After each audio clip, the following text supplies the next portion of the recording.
Почти сме готови с тристайния в Хаджи Димитър на булевард Владимир Вазов, точно до метростанцията. Метростанцията се намира ето тук, след светофара.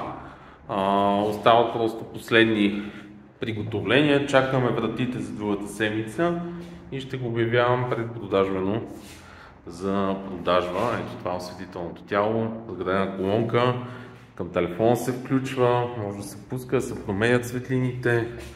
Ето какво се случва и коридора. Това тук е холната част.